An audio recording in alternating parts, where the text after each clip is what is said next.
अस्सलाम वालेकुम dear students, कैसे हो आप लोग। उम्मीद है कि आप सब लोग बिल्कुल ठीक ठाक होंगे। तो आज की इस वीडियो में इंशाल्लाह हम लोग प्रैक्टिस टेस्ट नंबर 19 की डिस्कशन करेंगे, basically which is conducted from your second year chemistry chapter number 19 aldehydes and ketones. तो वीडियो स्टार्ट करने से पहले आप सब लोगों से छोटी सी एक रिक्वेस्ट है कि अगर आप लोगों ने चैनल को सब्सक्राइब नहीं किया तो काइंडली आप सब लोग चैनल को सब्सक्राइब कर लो, क्योंकि आप लोग तो उससे इनाम होता है, हमारे लिए मोटिवेशन होती है। सेकंड थिंग इज़ दैट आप सब लोग कोशिश करो कि वीडियो को बिल्कुल लास्ट तक देखो, सो दैट आप लोगों से किसी भी किस्म का पॉइंट, किसी भी किस्म की इन्फॉर्मेशन जो है वो स्किप ना हो। So without any further delay हम लोग चलते हैं अपनी वीडियो की तरफ। सो फर्स्ट ऑफ ऑल आप लोगों के पास MCQ नंबर 1 है, कहता है कि which one of the following reaction is not shown by ketones. तो कीटोन्स जो है वो रिएक्शन शो करता है HCN के साथ, ठीक है, NaHSO3 के साथ, 2 to 4 डाइनाइट्रोफिनाइल हाइड्रोजीन के साथ, लेकिन ये फिलिंग सोल्यूशन के साथ रिएक्शन शो नहीं करता।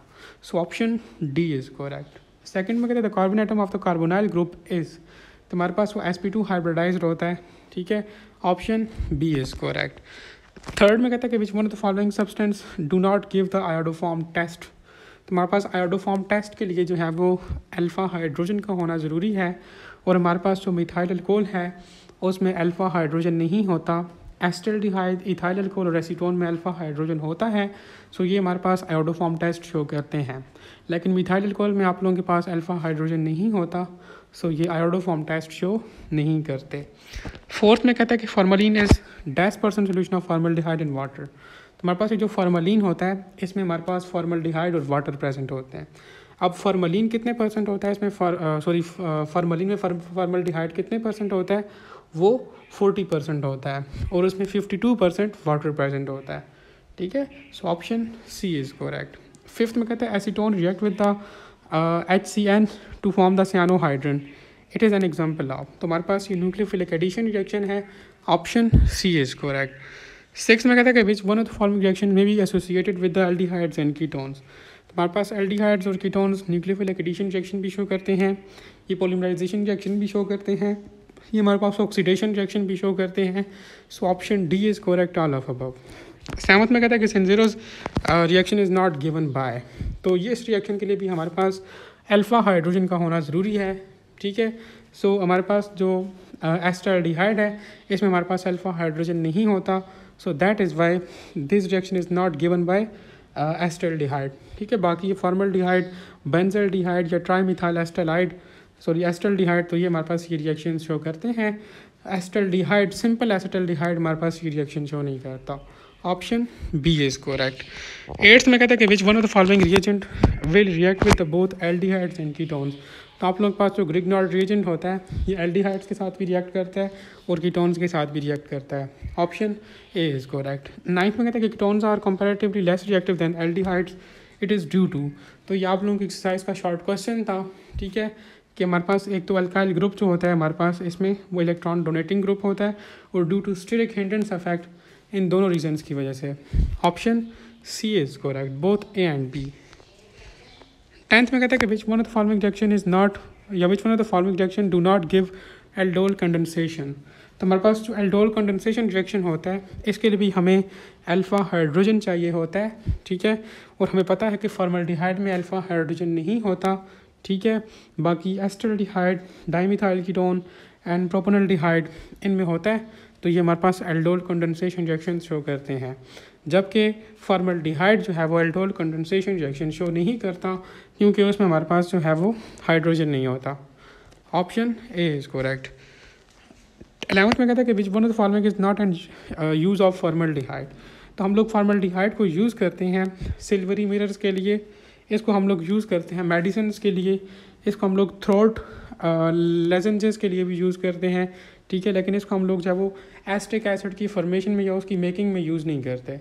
सो option D is correct. 12th में कहता है कि which one of the following is not the use of acetaldehyde. अब एसिटल्डिहाइड को हम लोग यूज़ करते हैं for the formation of phenolic resins, for the formation of mirrors, for as an antiseptic, inhalants, लेकिन इसको हम लोग यूज़ नहीं करते in the formation of throat lozenges, क्योंकि हम लोगों ने कहा था कि थ्रोट लेजेंजेस के लिए तो हम लोग फॉर्मल्डिहाइड यूज़ करते हैं, ठीक है। सो ये हमारे पास एसिटल्डिहाइड का यूज़ नहीं है, ये फॉर्मल्डिहाइड का यूज़ है। So option D is correct. Next 13 में कहते हैं द फार्मूला ऑफ होलोफॉर्म। तो हमारे पास जो होलो फॉर्म्स होते हैं इनका फार्मूला जो है वो CH(X3) होता है। यहाँ पर X3 जो है वो हेलोजन्स को रिप्रेजेंट कर रहा है। Option C is correct. 14 में कहता है कि formaldehyde condenses with the phenol in the presence of diluted H2SO4 to yield. तो जब हमारे पास जो फॉर्मल्डिहाइड है इसकी कंडेंसेशन होती है with the phenol in the presence of diluted H2SO4, तो ये हमारे पास जो है वो बैकलाइट बनाता है, बैकलाइट फॉर्मेशन होती है। Option D is correct. 15 में कहता है कि formalin consist of the mixture of the formaldehyde, methyl alcohol and water. The percentage of water is. तो हम लोगों ने ये MCQ पहले भी डिस्कस किया कि हमारे पास ये जो फॉर्मलिन होता है इसमें फॉर्मल्डिहाइड होता है, वाटर होता है। फॉर्मल्डिहाइड जो है वो इसमें 40% होता है और वाटर जो है वो 52% होता है। Option C is correct. 16 में कहता है कि on heating the aldehydes with the Fehling solution we get a precipitate whose colour is. तो जब हम लोग जो है वो एल्डिहाइड्स को जो है वो फिलिंग सोल्यूशंस के साथ हीट करते हैं तो हमारे पास प्रेसिपिटेशन होती है। अब वो जो प्रेसिपिटेशन होती है तो उसका जो कलर होता है वो ब्रिक रेड कलर होता है।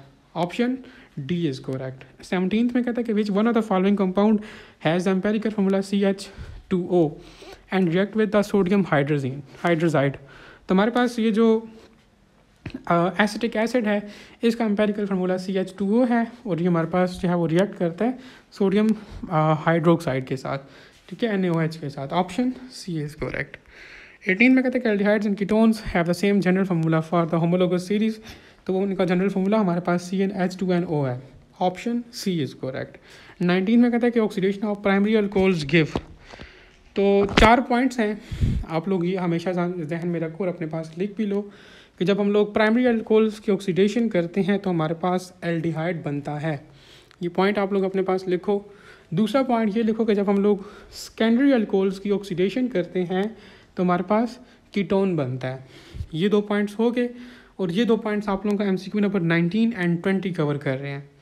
आगे जाकर 2 MCQs और आएंगे, उसमें लिखा होगा कि जब हम लोग रिडक्शन करते हैं एल्डिहाइड की रिडक्शन से हमारे पास क्या बनता है, प्राइमरी अल्कोहल, और कीटोन की रिडक्शन से हमारे पास क्या बनता है, सेकेंडरी अल्कोहल। लेकिन जब हम लोग इन्हीं प्राइमरी और सेकेंडरी अल्कोहल की फिर उससे ऑक्सीडेशन करें तो हमारे पास फिर प्राइमरी अल्कोहल आगे जाकर एल्डिहाइड बनाता है और सेकेंडरी अल्कोहल हमारे पास जो है वो कीटोन बनाता है। सो हमारे पास MCQ नंबर 19 में हमारे पास option B is correct, MCQ number 20 में हमारे पास option A is correct, ketones.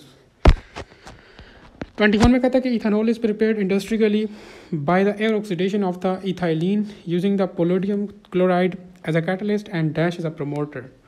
तो हम लोग जो है वो इथाइलिन को जो है वो प्रिपेयर करते हैं एयर ऑक्सीडेशन से। किसकी? इथाइलिन की एयर ऑक्सीडेशन से हम लोग इथानॉल जो है वो प्रिपेयर करते हैं। सॉरी, इथानॉल नहीं, इथानल। तो हमारे पास जो है वो उसमें हम लोग जो कैटलिस्ट यूज़ करते हैं वो पोलोडियम क्लोराइड होता है और जो हम लोग प्रोमोटर यूज़ करते हैं वो CuCl2 होता है। Option C is correct. 22 में कहता है कि nucleophilic addition reactions are catalysed. तो हमारे पास ये एसिड कैटालाइज्ड भी होते हैं और बेस्ड कैटालाइज्ड भी होते हैं।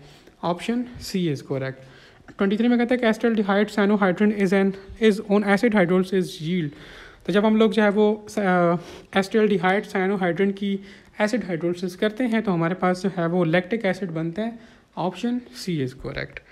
24 में कहता है कि acetal on the acid hydrolysis generate. जब हम लोग एसिटल की एसिड हाइड्रोलिसिस करते हैं तो हमारे पास जो है वो अल्कोहल बनता है और साथ में कीटोन बनता है। Option C is correct. 25 में कहता है कि for the aldol condensation the conditions necessary. तो हमारे पास अल्डोल कंडेंसेशन रिएक्शन के लिए हमारे पास कार्बन भी होना ज़रूरी है, अल्फ़ा हाइड्रोजन भी होना ज़रूरी है, हमारे पास जो मीडियम है वो बेसिक होना चाहिए, ठीक है। So all of these, option D is correct. 26 में कहता है कि एल्डिहाइड्स आर रिड्यूस्ड टू, और 27 में कहता है कि कीटोन्स आर रिड्यूस्ड टू। सो ये 2 MCQs हम लोग ऑलरेडी डिस्कस कर चुके हैं कि हमारे पास जब हम लोग एल्डिहाइड को रिड्यूस करते हैं तो हमारे पास प्राइमरी अल्कोहल बनेगा और जब कीटोन्स को रिड्यूस करते हैं तो सेकेंडरी अल्कोहल बनेगा। लेकिन अब जब इन्हीं हम लोग प्राइमरी और सेकेंडरी अल्कोहल्स की ऑक्सीडेशन करेंगे तो हमारे पास जो प्राइमरी अल्कोहल होगा वो एल्डिहाइड बनाएगा और सेकेंडरी अल्कोहल हमारे पास कीटोन बनाएगा, ठीक है। नेक्स्ट हमारे पास MCQ नंबर 28 में कहता है कि which one of the following is a symmetrical ketone. तो आप लोगों के पास जो एसीटोन है हमारे पास ये सिमेट्रिकल कीटोन है क्योंकि हमारे पास जो है वो इसके दोनों तरफ हमारे पास जो लीजेंड्स हैं कहता है कि symmetrical ketone is a ketone in whose molecules two legends on the carbonyl carbons are identical. ठीक है, तो कार्बोनाइल कार्बन के गिर्द जो दो लीजेंड्स हैं वो आपस में आइडेंटिकल हैं, सो दैट इज़ वाई हम लोग जो है वो कहते हैं कि एसीटोन जो है हमारे पास ये सिमेट्रिकल कीटोन है। Option B is correct. 27 में कहता है कि dry distillation of the calcium acetate results in the formation of, तो जब हम लोग जो है वो कैल्शियम एसीटेट की जो है वो ड्राई डिस्टिलेशन करते हैं तो हमारे पास एसीटोन बनता है। Option D is correct. 30 में कहता है कि in base catalysed reaction of the carbonyl compounds the catalyst, तो हमारे पास जो बेस कैटलाइज्ड रिएक्शंस होते हैं तो उसमें हमारे पास जो कैटलिस्ट यूज़ होता है वो इंक्रीज़ करता है न्यूक्लियोफिलिक कैरेक्टर को। Option A is correct. 31 में कहता है कि Cannizzaro reactions take place through the transfer of dash from the complex anions, तो इस रिएक्शन में हमारे पास जो है वो कॉम्प्लेक्स एनाइन से हमारे पास जो है वो हाइड्राइडाइंस जो है वो ट्रांसफ़र होते हैं। Option B is correct. 32 में कहता है कि iodoform test can be use to distinguish between, तो इसको हम लोग यूज़ करते हैं to distinguish between the ethanol and methanol, acetaldehyde and methanol, acetone and diethyl ketone, तो हम लोग इन तमाम को डिफ्रेंशिएट करने के लिए या डिस्टिंग्विश करने के लिए जो है वो आइडोफॉर्म टेस्ट यूज़ करते हैं। Option D is correct.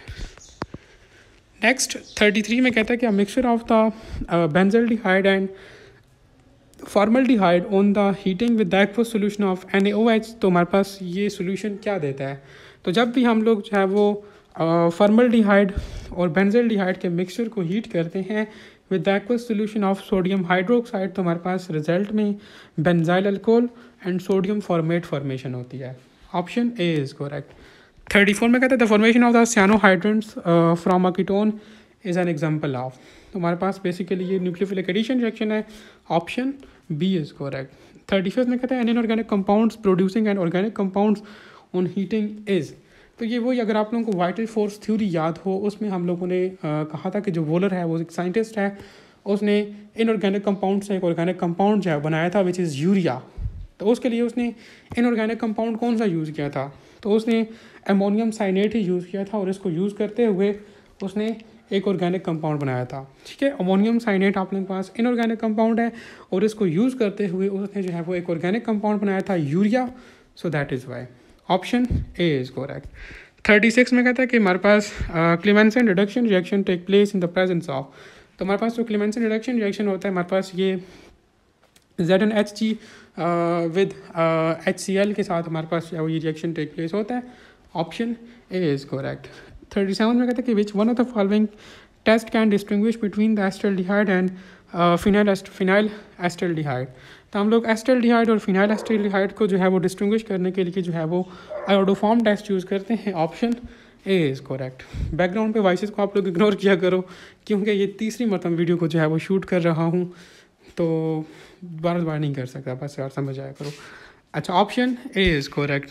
38 में कहते हैं कि on reduction of the carbonyl compound bye ZnHg and concentrated HCl it is converted into alkane, the reaction is, तो ये आप लोगों को पहले भी हम लोगों ने ये एक MCQ छोड़कर उससे पिछला जो MCQ हम लोगों ने डिस्कस किया था, ये क्लेमेंसन रिडक्शन रिएक्शन वाला, तो ये सेम उन्होंने उसी MCQ को उलट करके दिया हुआ है। Option C is correct. 39 में कहता है कि in aldehydes and ketones carbon of the carbonyl group is, तो हमारे पास वो sp2 हाइब्रिडाइज्ड होता है। Option B is correct. 40 में कहता है कि एल्डिहाइड्स आर आइसोमेरिक विद, तो हमारे पास ये जो एल्डिहाइड्स होते हैं ये कीटोन्स के साथ जो है वो आइसोमेरिक होते हैं। ठीक है, आइसोमेरिज्म का वो शो करते हैं। Option A is correct. 41 में कहता है कि एसीटोफिनोन इज़ प्रिपेयर्ड फ्रॉम, तो हम लोग एसीटोफिनोन को जो है वो फ्राइडेड-क्राफ्ट रिएक्शन से जो है वो प्रिपेयर करते हैं। Option D is correct. 42 में कहता है कि एसीटोन एंड एस्टल्डिहाइड्स आर, तो हमारे पास ये जो एसीटोन्स और एस्टल्डिहाइड्स हैं ये आपस में आइसोमर्स नहीं है। ठीक है, ऑप्शन सी इज़ करेक्ट। 43 में कहता है कि carbonyl compounds are usually dash, तो हमारे पास ये जो एल्डिहाइड्स और कीटोन्स होते हैं ये कार्बोनाइल कंपाउंड्स हैं। Option C is correct. 44 में कहता है कि which one of the following type of isomerism is shown by pentanone, तो हमारे पास ये जो पेंटानोन है ये चेन आइसोमरिज्म भी शो करता है, पोजीशन आइसोमरिज्म भी शो करता है, फंक्शनल ग्रुप आइसोमरिज्म भी शो करता है, सो ऑल ऑफ दीज। 45 में कहता है कि which one of the following compound does not contains an OH group, hydroxyl group, तो आप लोगों के पास जो एल्डिहाइड होता है उसमें हाइड्रोक्सिल ग्रुप नहीं होता। On the other side phenol carboxylic acid और अल्कोहल्स में आप लोगों के पास हाइड्रोक्सिल ग्रुप होता है। So option C is correct. ठीक है, सो ये था आप लोगों के पास प्रैक्टिस टेस्ट नंबर 19। उम्मीद है कि इसमें आप लोगों ने काफ़ी कुछ सीखा होगा। स्टिल अगर आप लोगों को कोई क्वेश्चन वगैरह तो आप लोग कमेंट सेक्शन के अंदर पूछ सकते हो। Thank you.